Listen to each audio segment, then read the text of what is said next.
Hello, everyone. Hopefully, I have started on time. I think I did. This is, we're still a little unset on the name, but I think we're going to go an offset of the Crush Fam, known as Serious Business, where we document oral histories of important people in the PBE and learn more about the league from them. So today, for our first ever episode, super excited have one of, I believe, the longest tenured head office members ever, Mr. Poe. How are you doing today, sir? I am doing very well, and I appreciate you inviting me on the pod. Yeah, really excited to have you here. Um, so before we do dive into this, I do want to ask, I are you the longest tenured head office? I am currently the longest tenured head office member. I'm not sure Hmm. who the longest tenured in the history of the head office was. I suspect that there were people that were in it longer than me, Hmm. um, but I have never actually looked into it. I feel like the average tenure is somewhere between 1 and 2 real life years. I'm at a bit over a year and a half, so Hmm. I'm sort of on the high end. But I joined in the league in season 14, so I think Madge was in the head office for a long time, quite possibly longer than me, but I'm really not sure. Interesting. Okay, that will be noted. If anyone is listening to this and has like any form of like measurable statistic as to lengths of head office members, feel free to let us know. And then, of course, with me in the booth is my podcast best friend ever, Mr. Canthereon, who hopefully hasn't dove into out of the park baseball too quickly. So, how you doing, Mr. Canth? Great. Yeah, no, it's listen, I'm not going to start that up until we get into a lengthy discussion. I will give you my fullest attention until I'm absolutely certain it's not necessary, and then I will dive into the latest missions and drops.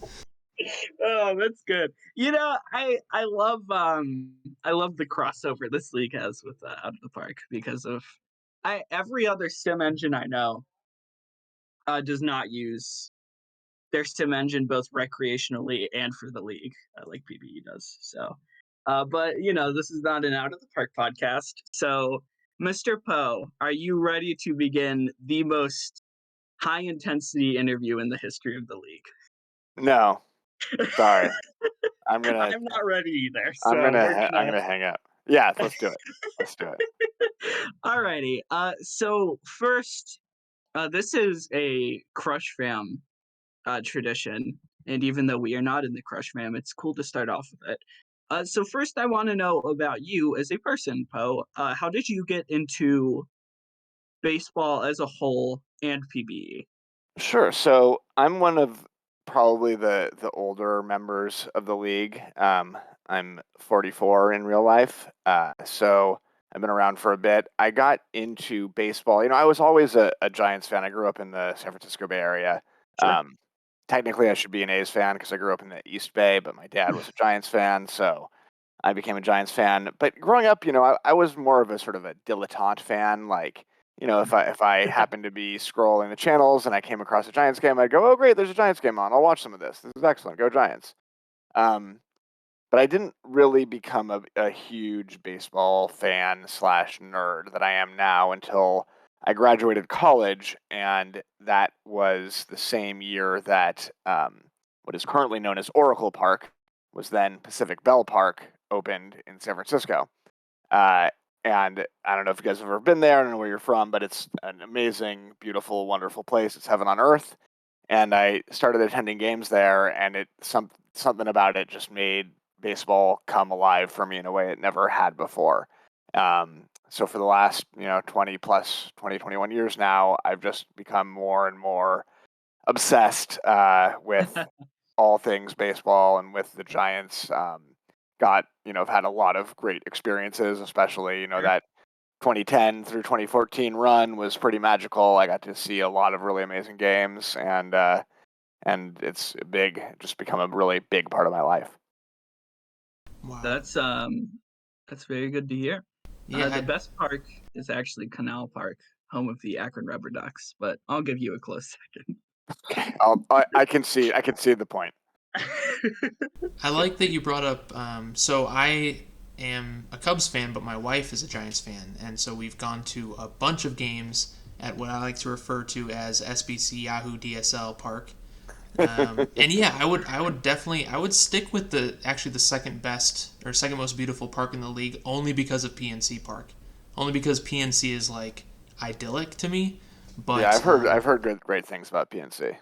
yeah, and I feel like a big part of going to now Oracle is the staying somewhere in the bay and then taking like the ferry over, and it's kind of like it's all an experience, which is Yeah. it's kind of unique to that park. But Yeah, I live in New York City now. I've been here for 6 years, and I love New York, but it is very sad that I used to go to about 20 games a year. Uh, so now I get the 3 games against the Mets. Not quite the same. So that leads us from unimportant baseball to real baseball. How did you find and get into the PBE? Well, those are connected, of course, because I was on the Giants subreddit on Reddit and Sure. saw the recruitment post there. Um, and I remember reading the post and just going, "What the hell is that? Like, is it is it baseball role playing?" I definitely, when I read the post and first joined, definitely thought that kind of the role playing aspect was going to be a much bigger piece of it. Um, and I haven't played in a long time, but back in the day, I used to play Dungeons and Dragons and Oh various other yeah, role playing games. So I was of course. I was kind of into that. Since joining and discovering that the role playing is kind of very optional and not really critical, that's fine. That didn't really disappoint me. In a way, it kind of makes it a little less effort, which is nice. That was my first impression, was sort of like, okay, it's like kind of like Dungeons and Dragons baseball. Like, this sounds cool. um, so I went in and joined up, and it was just I think about 3 days before the season 14 draft. Um, so it kind of was a whirlwind from there, just getting involved and learning the league. When you were getting started out in PBE, was there something in particular about it that really drew you in? I mean, I don't know if there's one thing in particular. It was such a unique thing. As I started gaining an understanding of what it was, I had just never. There's nothing quite like the PBE. Sure. There's fantasy sports, and there's playing OOTP, and I had never played it, but I had heard of OOTP. I sort of vaguely knew what it was.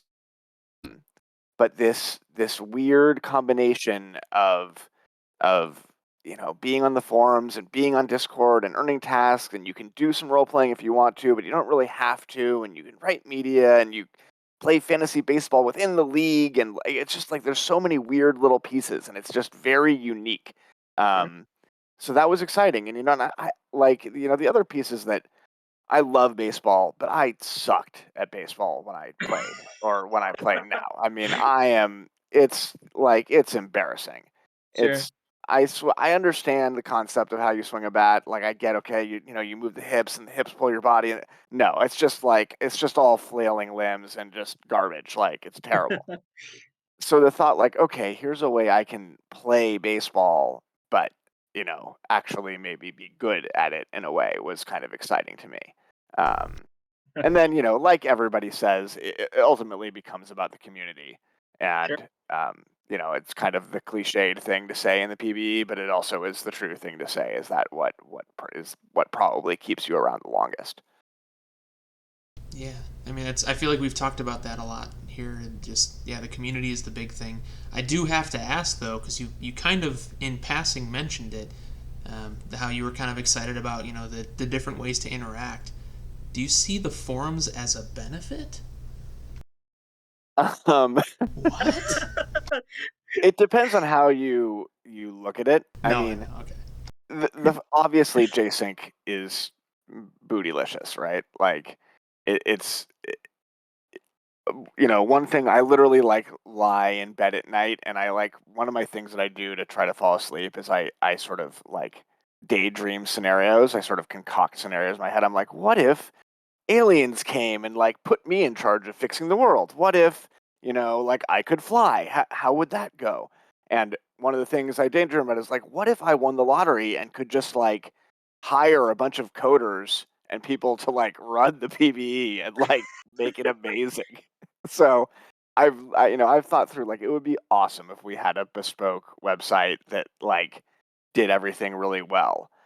At the same time, though, it's really important that we engage the user base, and having this kind of clunky forum that requires work to like it requires people interacting and doing a lot to make it work is actually a good thing in some ways because it creates more jobs. I mean, we could have a website where updating and everything is super automatic. And I think is it the VHL, what SHL? I know there's one of the hockey leagues apparently has a website that does a lot of this stuff automatically.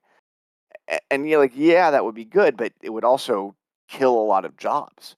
And we want people to have jobs. That jobs lets people earn money to buy equipment, and it creates engagement with the league. So it's clunky and it's messy, and it would be great to have something better. But I don't see I don't see the forums as a bad thing. I appreciate that Poe just accidentally made an economic argument against automation of the workplace. So Poe's, yeah, he's a man of the people.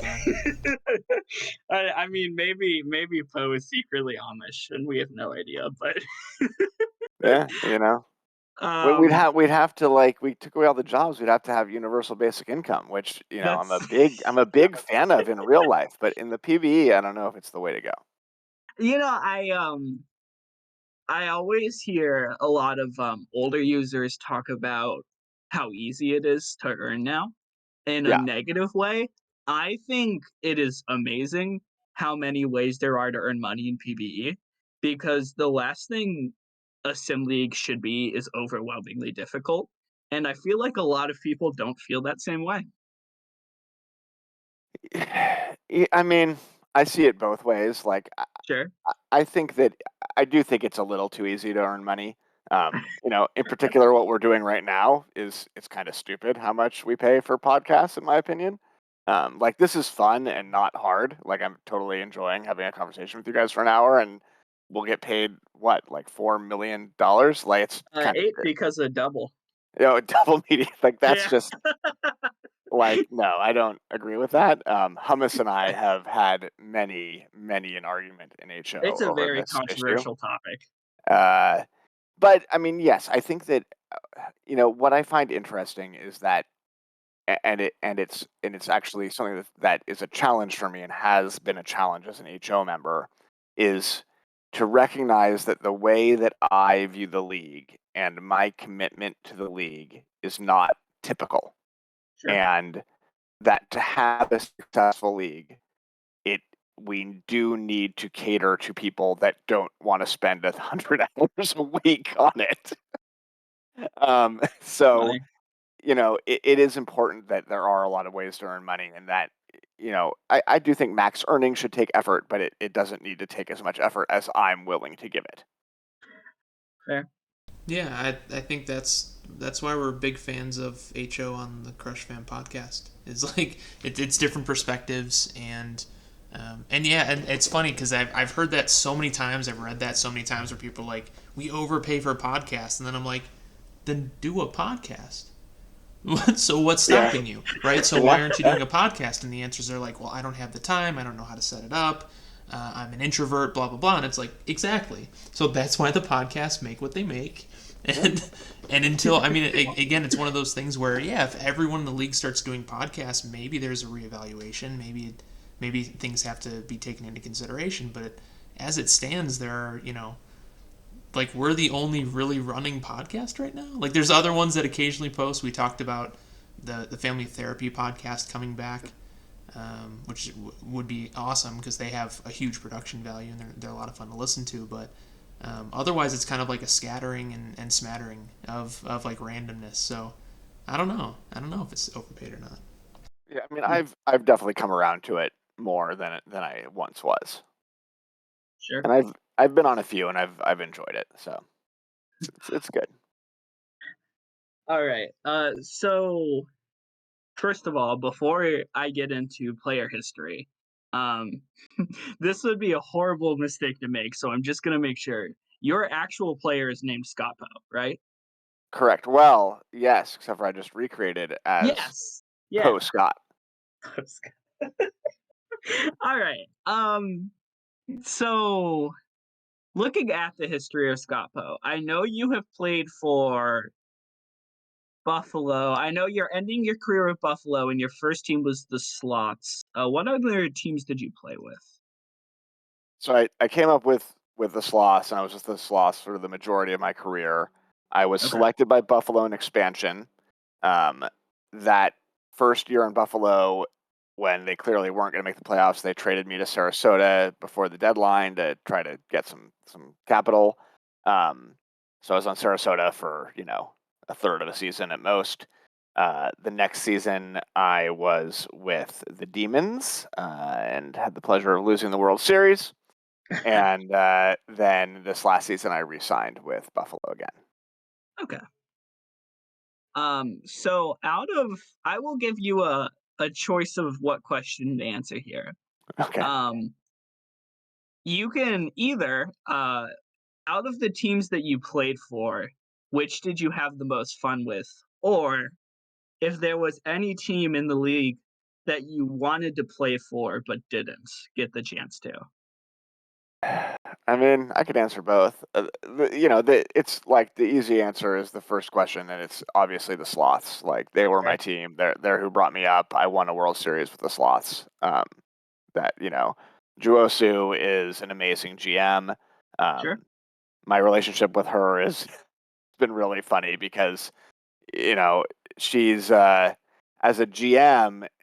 My I kind of have two relationships with her. I have the like player GM relationship and the GM HO relationship, and they're very different. I kind of, as a HO member, I kind of hate her. Um, as a player, I love her. But it's she just runs a great team and is smart and is good at what she does and has a good locker room. And I came up with sort of a team that of players that were growing together, and we sort of got better and better, and we were in the mix for a few seasons, and we got over the hump and won it one year, and then we almost repeated this the next year, and that was just a wonderful time. It was really fun. Good. Glad to hear that.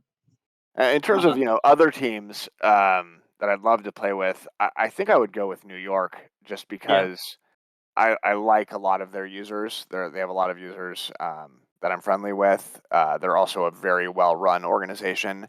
And then I've always had kind of a special friendship with Babs because his player Menard was also in my class, and he and I were always battling it out for top TPE in the class and for sort of being the best player in the class. In the end, he got the edge on me. Uh, and he's a lock Hall of Famer, whereas I'm kind of more of a borderline Hall of Famer. But yeah, I think New York would have been a fun team to play for. Sure. Yeah, So, and oh, of go course ahead, Tom Shoe. Panther. Happy birthday, Shoe. Oh yeah, of course. Fire Tom Um, Shoe. Wait, what? all right. On the same topic of Mr. Scott Poe, what was when you created, which is man, it's been a while. Uh, Yeah. when you created, did you have any particular goals or expectations, and did you meet them?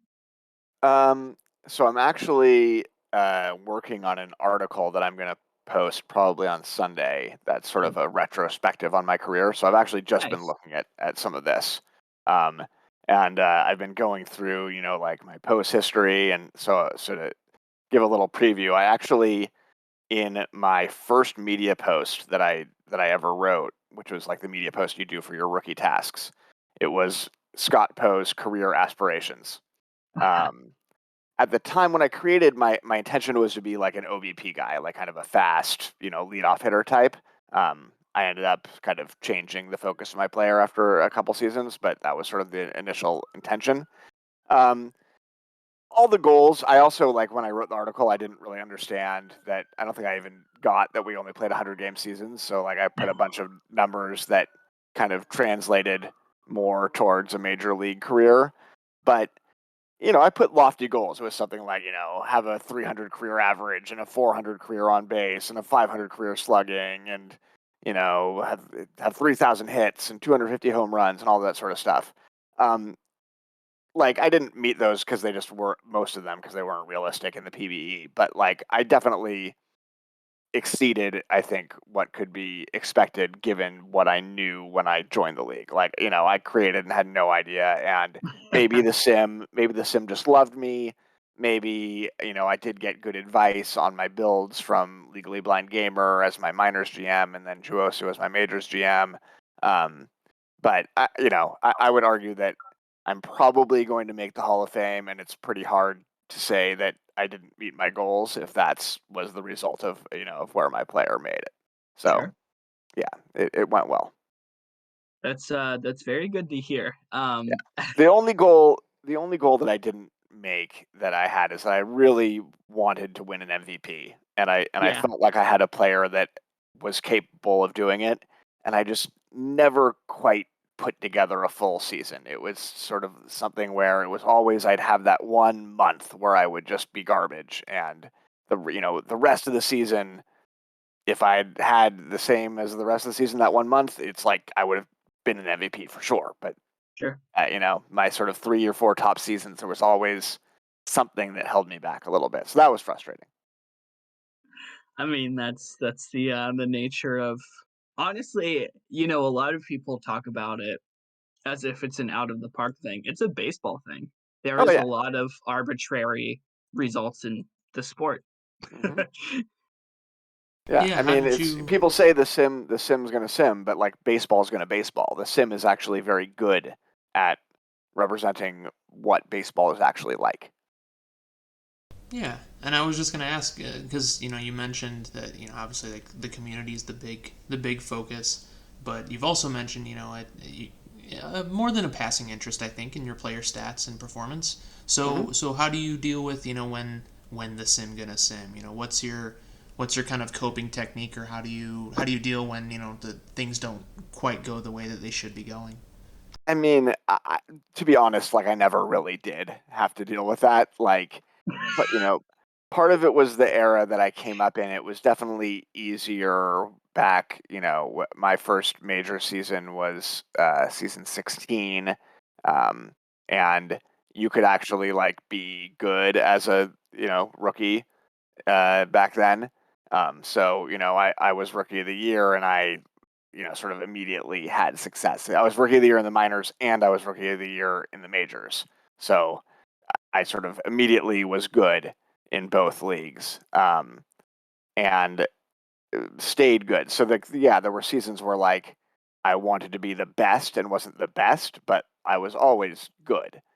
And until I hit regression, and so like the last couple seasons, it's sort of been like like kind of sucks that I'm old and not that great anymore, but it's regression, so it's expected. Like I don't, it's not. I can't Sure. really complain. Like I've had a great career, and so I'm hoping I can hit one WAR this year in my last season, but probably won't. But that's okay. Like it's so I never really had to deal with that much disappointment. Mm, Yeah, I mean the whole rookie of the year in both the minors and the majors. That's only a handful of players have done that. Let me just check. Yeah, it looks like I think three, something like that. Yeah, Three to I think I five. looked it up once, but I definitely haven't looked it up in a long time, so I wouldn't know the current numbers. Yeah, one of them is mine. But I mean, There you it go. does make it easy. It does make it easy when you're like when the sim just like hands you winning, and you're just like, yeah, I guess I'm good. And Yeah, so it's easy to not get frustrated. That's definitely part of it. yeah. I just mean, be like lucky. this season Yeah. is I'm on track to be my only season of my career with a OPS plus under 100. and I'm at Wow, 95. So, like, yeah, I've that's always good. been I've always been good. Hmm, okay. So now we get to move on to the section that specifically talks about your job as a head office member.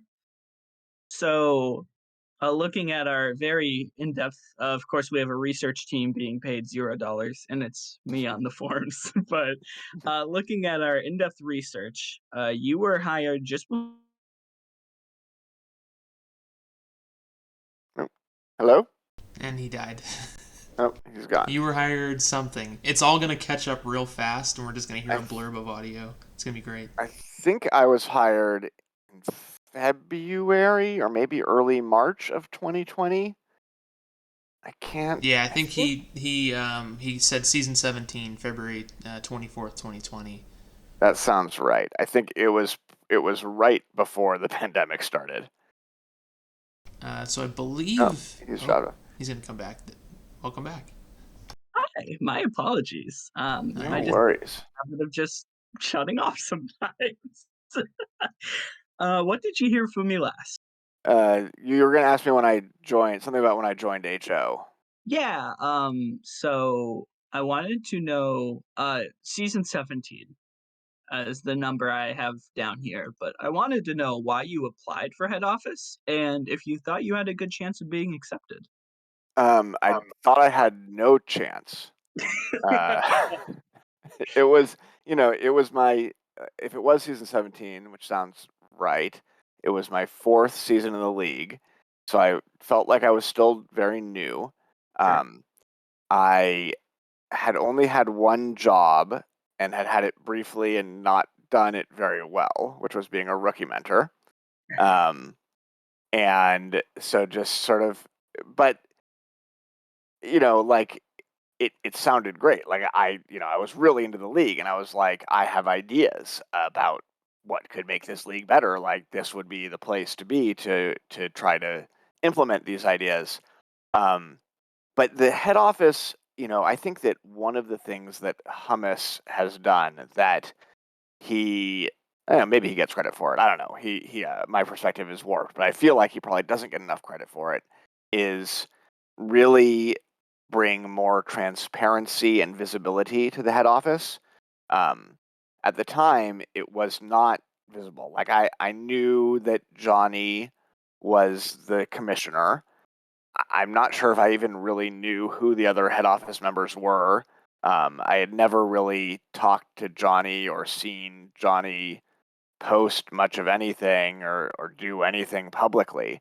So it was sort of very cloaked in secrecy. But I was like, well, they're hiring people. I may as well apply. Um, so I had no expectations. But I figured, by applying, I'll at least sort of put my name on the radar, and then maybe somewhere down the line they'll hire me. Yeah, I don't think Hummus gets credit for anything. Mostly because it isn't entertaining or funny to people when he does. So he just gets blame. I'm pretty sure. So that's cool to hear, like a Well, he is perspective like stinky. that. He is Well, very stinky. there you go. There it is. That's You should that's more you what I'm should used To to be hearing. fair, he himself loves the jokes as well.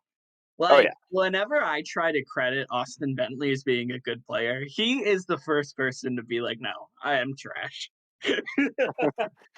Hummus has a fantastic sense of humor, like Yes, really, absolutely. really good sense of humor.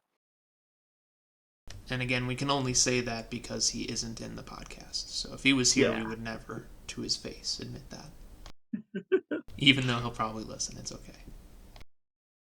So, when you were accepted, how did the authority of becoming head office, especially so young in your time in the PBE, feel? Like at the beginning, did you feel anxious or worried or concerned that you weren't going to do well?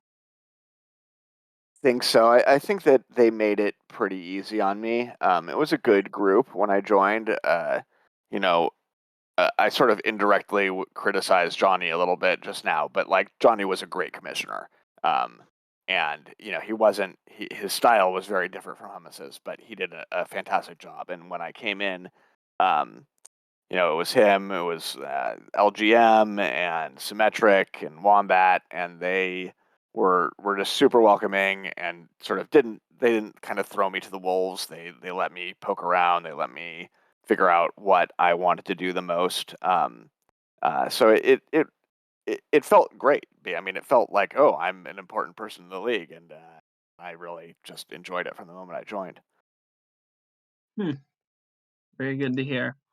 I actually had this question for way later, but you've already brought it up, so I feel like it's a good time to touch on it. Mhm. How do you compare the personalities? And I certainly have. I 100% want to get Johnny in for an episode because he's such an interesting dude. Yeah, But from your experience, how do you compare the personalities and leadership styles of Johnny to Hummus?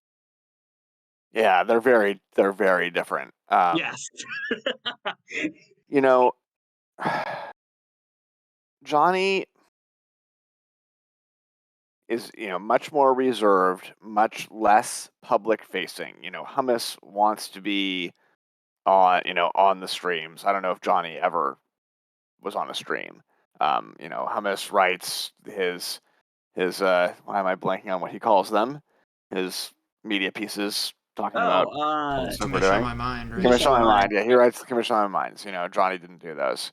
Um, so their public persona is very different. Within HO, Johnny was more.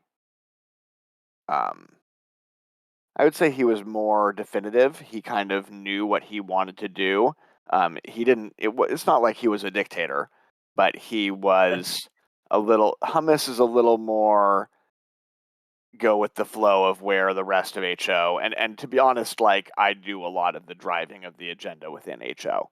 Um, uh, and Hummus is kind of more willing to sort of take a lot of time and listen to everybody, and whereas Johnny was sort of like, oh, we need to do this, let's do it.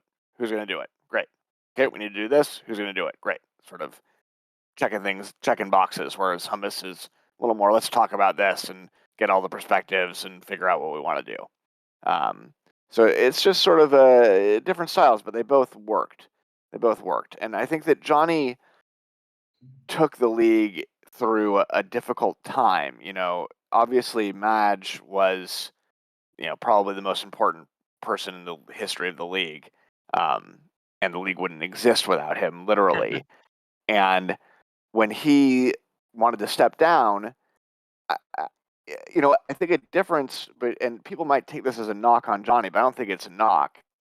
A big difference between Johnny and Hummus is that Hummus really wanted to be the commissioner. I don't think Hmm. Johnny really did. Like Johnny was the commissioner because there needed to be one, and he was the best man for the job, and he was willing to step up and do it. But he wasn't like, this is my ambition. Um, Sure. Whereas Hummus was like, so like he really like he loves being the commissioner. And he does. And he's fantastic. That's neither of this. This isn't a knock on either of them, but it informed a little bit, I think, about how they did the jobs and how they looked at the jobs. So for Johnny, it was a lot about like, okay, how can I stabilize the league? How can I make sure that all the stuff that Madge has done continues? He also oversaw a couple of expansions, which are very, very difficult, um, and just really did a great job. Hmm. Yeah, I think the main reason. So all your points are great, and I love that it's just different styles, and I think I give a slight edge to Johnny Times Two only because his name is so much cooler. Like it's literally a Goodfellas reference versus Hummus God. Come on, man. Come on. You're not a god. How many times do we have to tell you? That's great. Hummus All God right. does allow for lots of jokes around the name though, and puns True. and fun stuff, Okay. so it's good in Oh, that Bummus God is one way. of the funniest nicknames in the Yes. league. Yeah, that's fair. It's unfair that he gets both Bummus God and Austin Benchley because both of those are astoundingly funny. Um, Poe, did you ever see? Hummus loved the video. He posted it everywhere, but it was I think this year's All Star Game hype video. and they show the one conference's players, and they have like this super hype like highlight music that's in every sports video, and they're making like amazing plays. And then they get to the other conference, and the Mickey Mouse Clubhouse theme starts playing. I don't think I watched this video. It's so good. I I'll have just to, ask Thomas, and he'll have a link. It's so good. Um, but the slander in this league is too funny. And that does lead us to the next question. I want to know, either in your time as pre-HO or during HO, what is the drama or controversy that you found the most ridiculous in PvE? the most ridiculous. Like, what do you mean by ridiculous? Like, it was We ridiculous as shouldn't we in. shouldn't be having a conversation about this. It's not worth getting upset about. Oh, okay.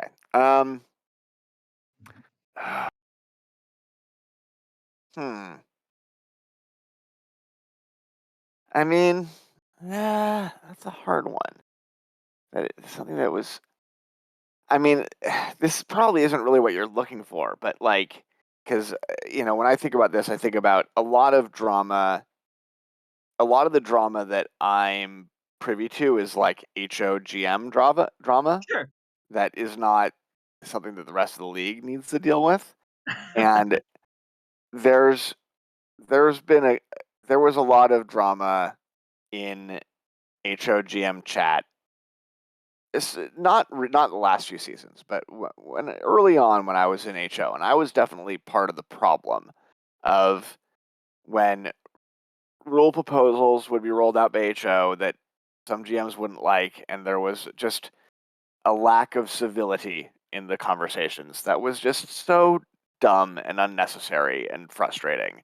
Where it would be like we're just talking about a rule. Like, we can disagree about this rule without like insulting each other and just making stupid Sure. jokes. It just that was sort of always the dumbest drama in my mind, was like rule discussion drama within HO GM chat. Have said relations improved in recent years? Yes. Yeah, Yeah, I think actually things are very good right now. And and the last time that there was really any HOGM drama was when we raised the cap a couple of seasons ago, and the GMs were not fans of that legitimately. And I think that in retrospect, we probably raised the cap too much. sure, Um, and but I think that they were not polite in the way that they expressed that they disagreed with the cap raise and got sure. frustrated. So that was the last time there was any sort of real disagreement. I think of late it's been a pretty friendly and productive relationship. Good. That's good to hear. Yeah. Yeah, I think for me it's when, it just like it's more disheartening to me when one person is trying to be reasonable and the other person just responds with like, "Why you mad, bro? Just a game." Yeah.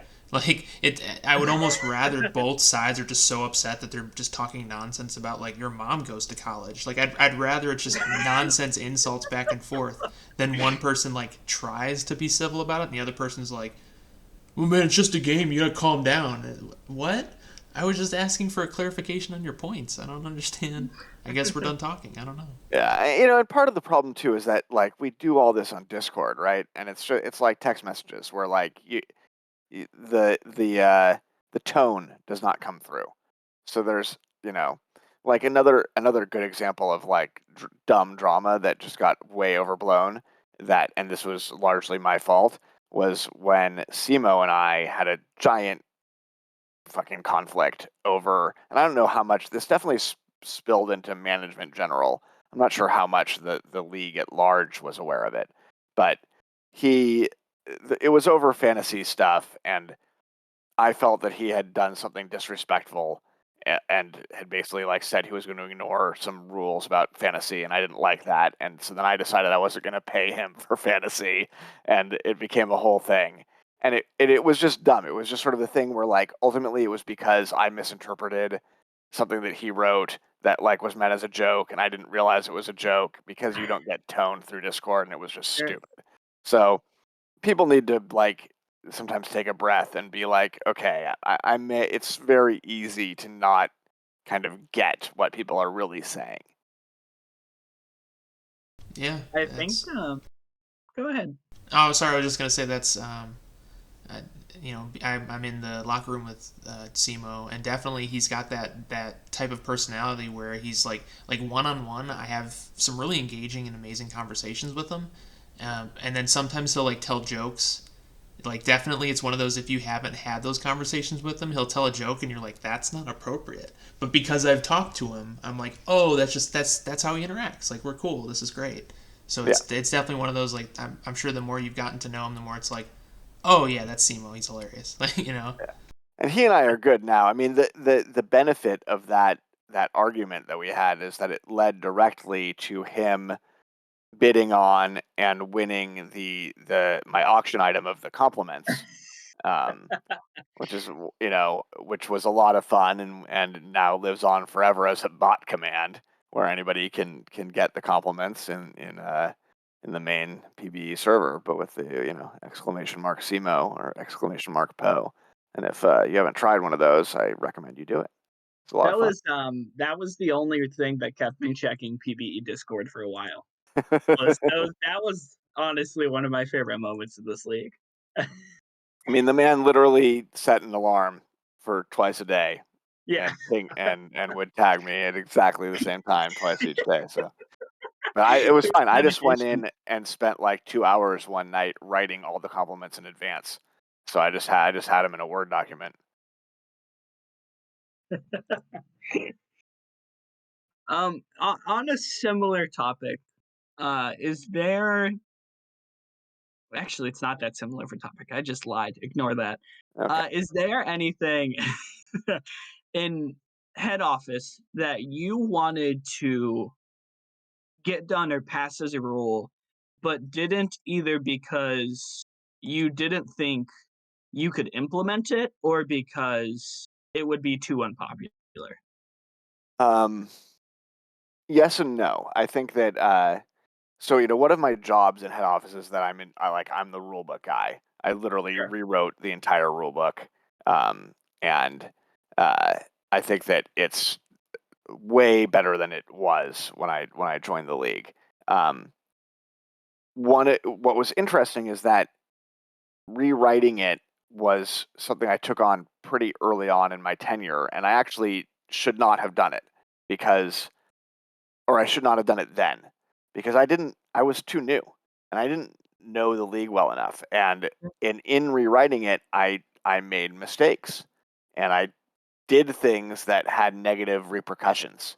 Um, One great example of that is that there basically were a lot of kind of unwritten rules, and by taking a rule book that was and basically doubling its length and trying to make it much more rigorous and exact, it it made everybody feel like, oh, okay, now these are the exact rules, and sort of the unwritten rules kind of went out the window. And a big one of those was that backloading contracts used to not be allowed.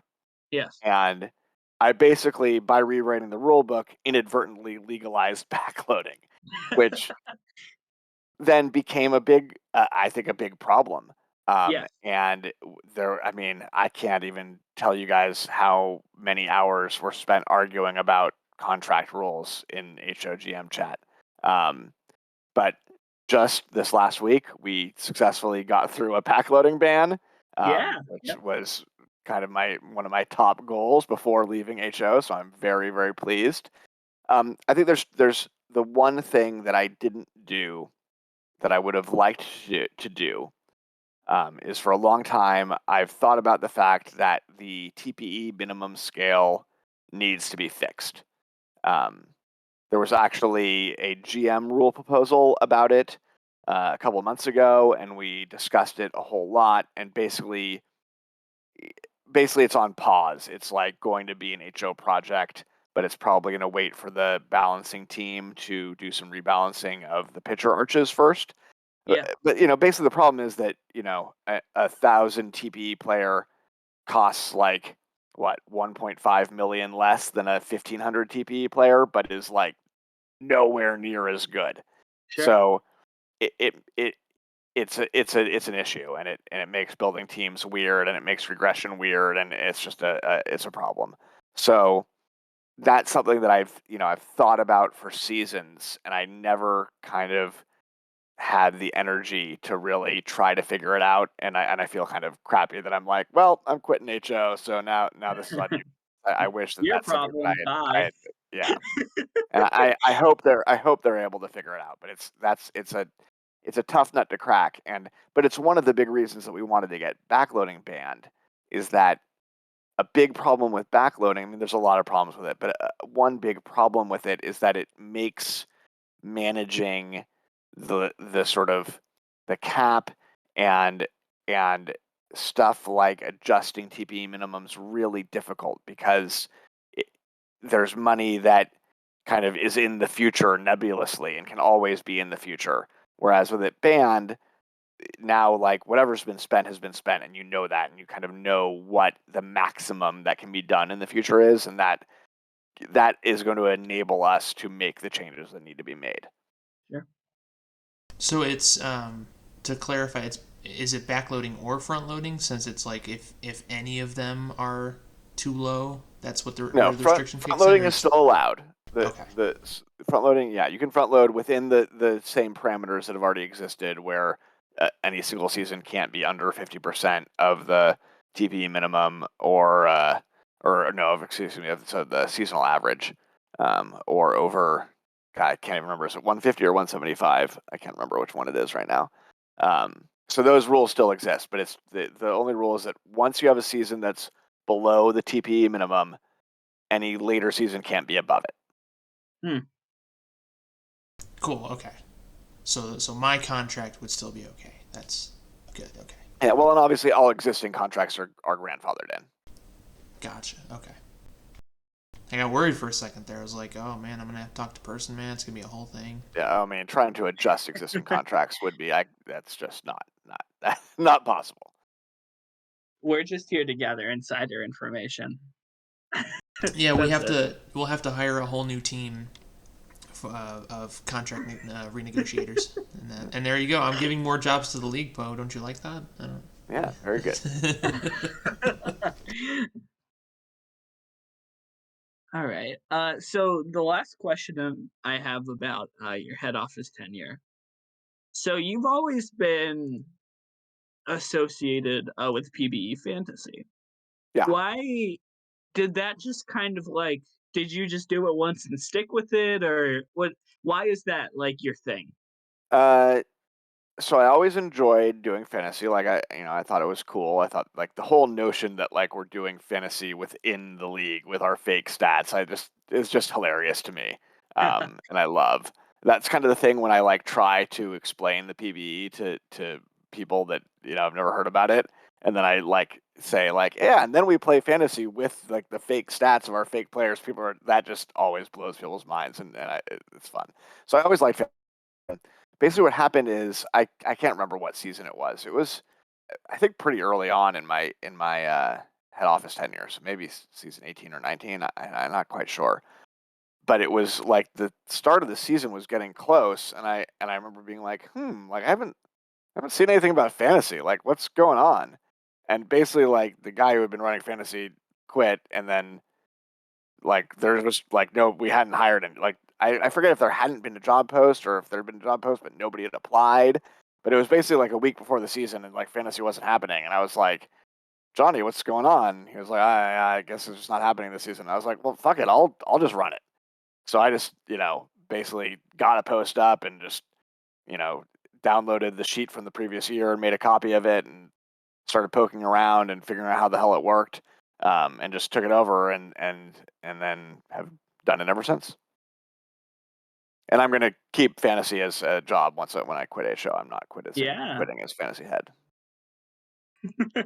If you disappeared, I don't know if anyone else would even know how to run fantasy.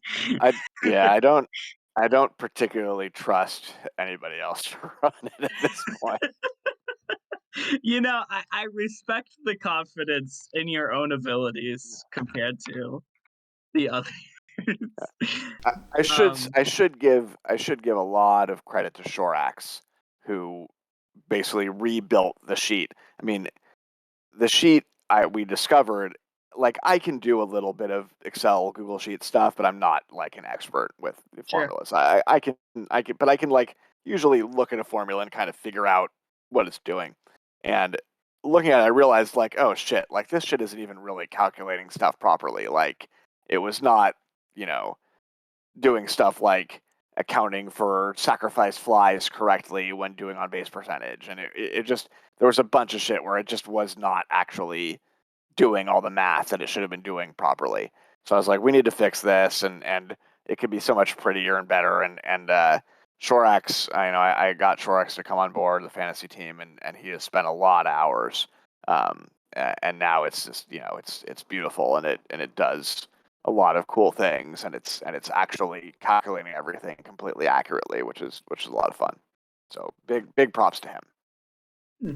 Yeah, and thank you for keeping it going. I'm going to be honest, my first season in the league, I didn't like fantasy, mostly because I didn't know people. And so I did just the forum thing. And then once we started doing groups, it became actually like really fun. Like it's an endless source of banter and nonsense talk and kind of an additional investment, especially when your team isn't doing super well or your player's not doing super well, you can be like, well, let's check my fantasy team and see how they're doing. So it's kind of like a distraction Yeah, if your player isn't doing it. It's really cool. So I appreciate that. yeah. I think group signups and group signups weren't my idea. I forget somebody suggested them and was like, we should really do these. Um, my initial reluctance was I was like, it's gonna make it kind of like people just create a group and then throw the group so that one person has all the best players and wins the top overall. But nobody has ended up really doing that, I don't think. And so it's been a big improvement. To be honest, like I'm very tempted just to say that everybody has to do a group sign up, or Huh. or maybe saying you could sign up on the forums individually, but then like you're going to have to create a group and and do it on Discord because the managing the forum drafts is just a hassle, and there's always a couple groups where people kind of don't draft, and it's just they're a hassle. We'll see. We'll probably keep doing them. Do you guys want a little preview of the next big idea in fantasy? Sure. So this comes from, I believe, Sorry is the one that's been asking me about it. And forgive me if I'm misthinking that. And it's probably not going to happen next season, but maybe the season after. Is that when fantasy started, I think it's been around since there were 6 teams. So 5-person groups made a lot of sense because there just weren't that many players. But we got a lot of players right now, and we could probably do 10-team fantasy groups. Hmm. So that is sort of the next thought of probably if we did it, it would be that we'd do both, where you could be like, I want to do a like it is now, or I want to sign up for a league with 10 people in it. Um, which would be a lot more challenging because you're going to end up having to dig deep into the player pool to find people that are any good if there's 10 teams in a group. But that's kind of the next idea. Might happen. Oh my gosh. Well, I mean that I like. the scouting process alone, that just I feel like I'm looking at the Matrix at that point. No, I think that could be fun. I think it's one of those things where as a younger player, that's exciting because then you might actually get picked up. And I think Yeah, for players, who are only like 4 or 5 seasons in, to actually get picked in fantasy would be like a huge, even if just one person picks them, that could be a huge bump and keep them invested. So that could be really cool. yeah. Hmm. I mean, I definitely. At the same time, though, it's kind of cool for being picked in fantasy to be this a special thing. Like I remember when the first season I got picked, that was cool. That was like, oh shit, I'm good enough to be picked in fantasy. This like I've made it. That's the goal, which is why someone drafted me despite being 700 TV. Yeah. Well, you do. I'm just joking about how terrible our group is. It's intentional, don't worry. uh, Um, so I wanted to know now where the last few questions are more centered around the present. Why are you retiring from head office, and how much do you think the league has changed since you started? Um. All right. Why am I retiring? Um. I'd say there's sort of two reasons. One is just the time commitment is a lot. Um, Sure, it doesn't even necessarily have to be honest. Like I could be in head office and spend half the time on it that I do, but like that's sort of my nature is I'm kind of all or nothing. Um, so if I felt like I was capable of staying in the head office but cutting my hours that I spend on it by 50%, I would do that. But I know that's not realistic, so I kind of just have to quit.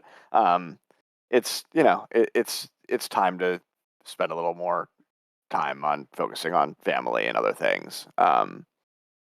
So there's that. There's also just some like just feelings of being a little burnt out.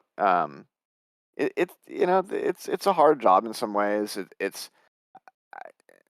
People say that being in the head office you're underappreciated. I don't know that's actually true. Like I feel like I get a good amount of appreciation, but it's hard. As a GM, you do a lot of work, and if it that work can pay off in a championship, HO it can't really pay off in anything. So there's some burnout to it. Um, and then there's also I think sort of the last piece was that I feel like I've kind of accomplished a lot of what I wanted to accomplish. Um, the rule book's in a really good place. The league's in a really good place.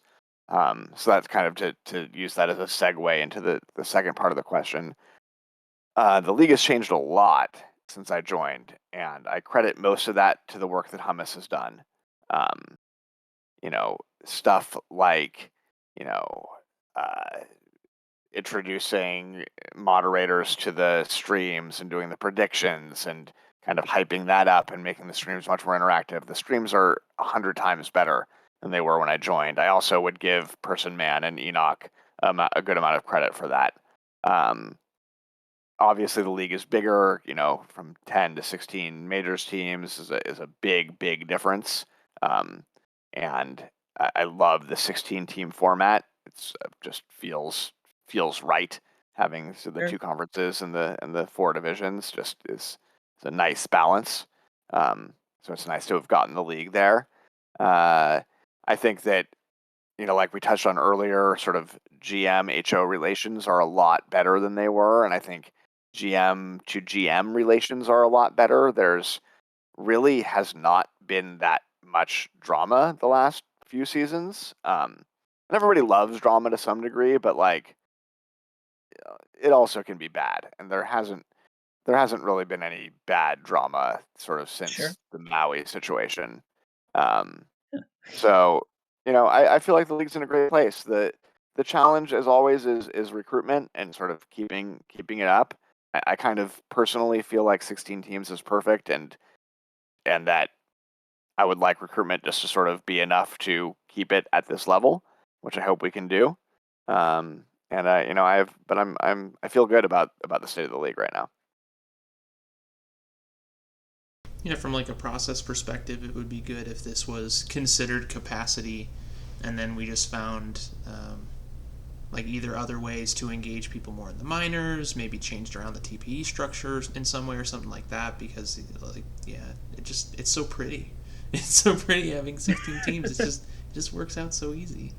Yeah, I mean, it would. The biggest thing is it would be great if people could be good, or at least not garbage, a little earlier in their careers. So that I think that's sort of the next big challenge for HO and for the balancing team is to figure that out.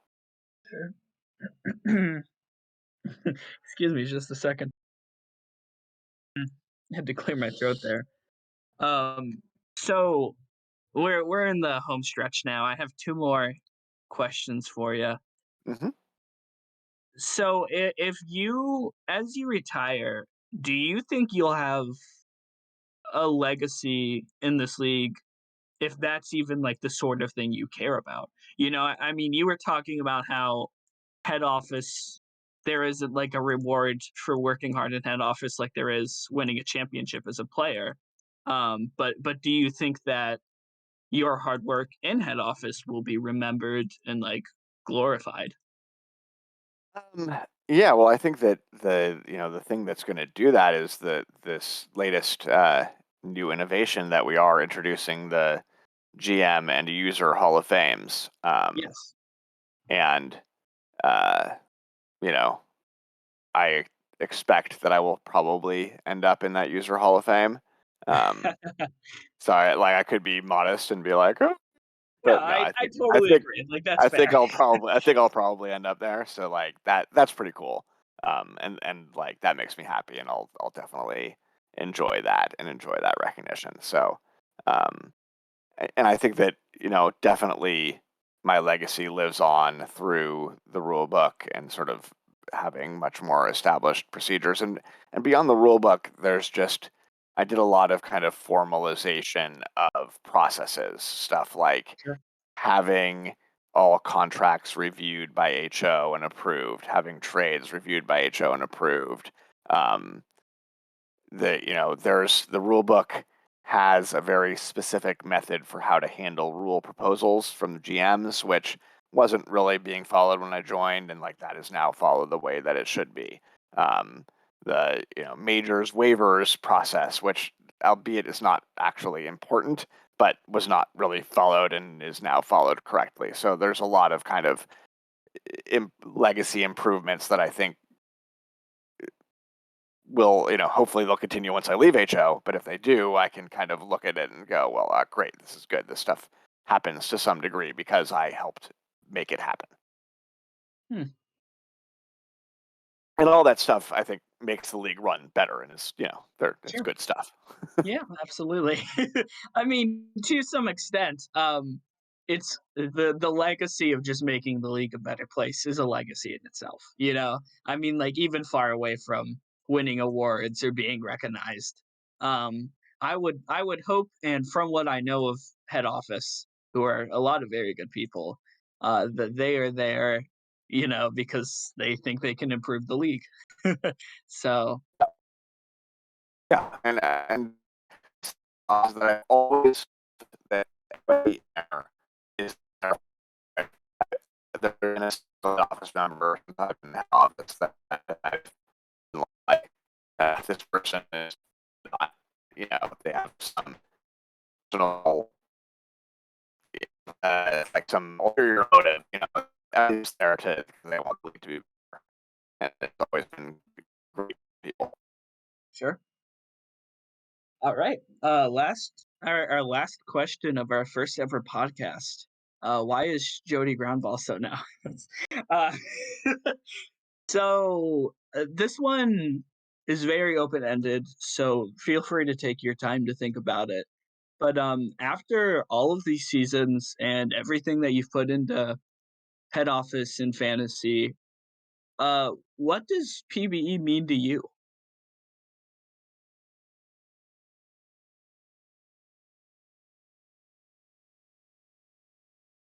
Man, he's gonna really think about it, or his internet's dying. It's one of the It two could for be one sure. or the other. Yeah, because he was cutting out there a sec.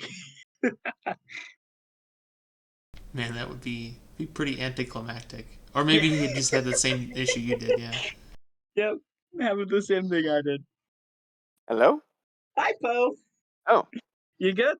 yeah. I felt like I was still connected, but then I wasn't hearing anything, so I disconnected and reconnected. I Yeah, apologize. you were getting a bit robot on us.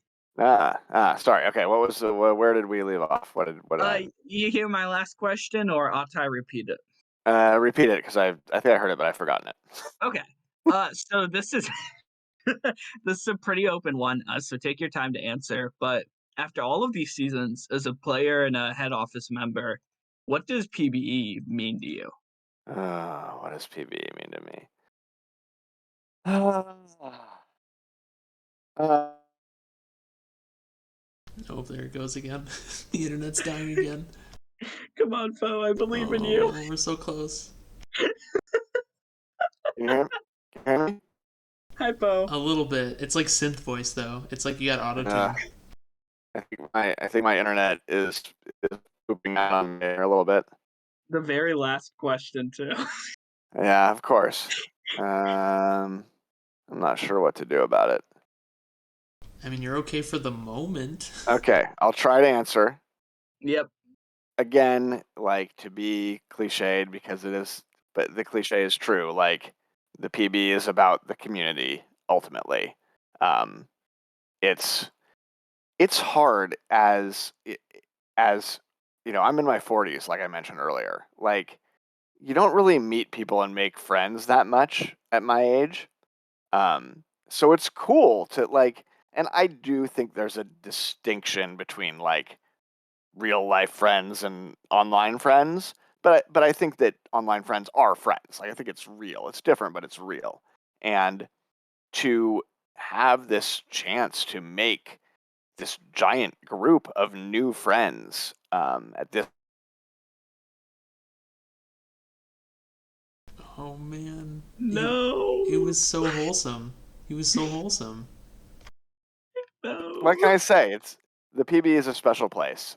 Sure. I love baseball, and so sort of getting to do this fun fake baseball thing and have this great community. It's been a really really great almost 2 years. I joined on September 13th, 2019. So I'm just Wow. a little over a week short of 2 real life years. We'll Uh, throw a party. yeah, yeah, and I Yep. and I will be around. I mean, I actually have vague thoughts in my head that maybe I'll go back to the head office someday. Maybe Sure.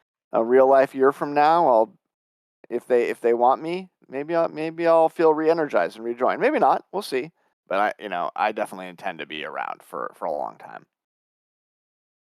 That's very good to hear.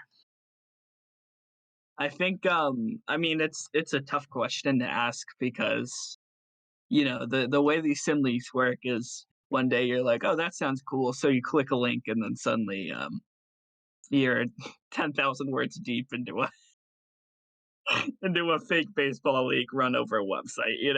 So it's definitely it's crazy how much this league can impact a person.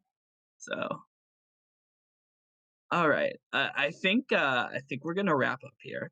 So first, I want to thank Poe. You've been amazing.